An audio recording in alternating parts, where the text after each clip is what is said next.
Arrêtons-nous sur ce chiffre à présent. Chaque année, 10 millions de tonnes de denrées alimentaires partent à la poubelle en France. La lutte anti-gaspi avance grâce à des associations.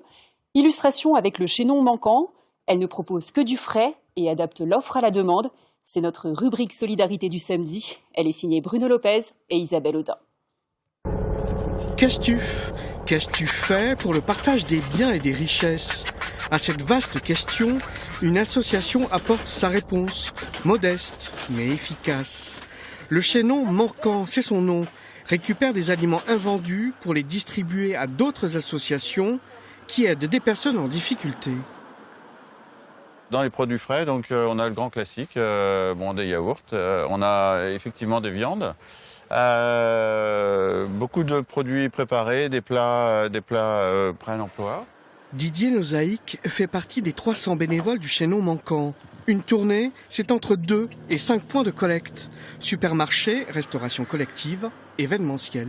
Donner du temps à d'autres, c'était effectivement une chose à laquelle je pensais et cette fois-ci je peux enfin le faire et ça fait du bien de faire du bien. Depuis 6 ans, la loi contraint les supermarchés de plus de 400 mètres carrés à céder gratuitement leurs invendus alimentaires. Une mesure étendue ensuite à la restauration collective. Le chaînon manquant ne manque donc pas justement de donateurs, mais de bras. Pendant le Covid, il y a eu énormément de choses qui n'ont pas fonctionné comme d'habitude, et notamment l'événementiel qui était sur pause. Et donc aujourd'hui, on fait face à une recrudescence, une explosion même de l'activité événementielle, et on a besoin en particulier de plus de bénévoles.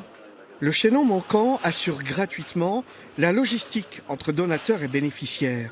Ce jour-là, l'association Yachad, qui aide des familles monoparentales. On n'a pas les moyens matériels d'acheter des camions frigorifiés. On n'a pas la logistique pour aller chercher la nourriture là où elle se situe. On a besoin de personnes qui viennent nous aider à décharger. Enfin, à tous les échelons, on a besoin de quelqu'un. Le chaînon manquant n'est pas le seul sur ce créneau.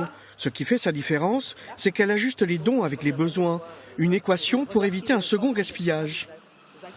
Il y a des colis pour 8 familles.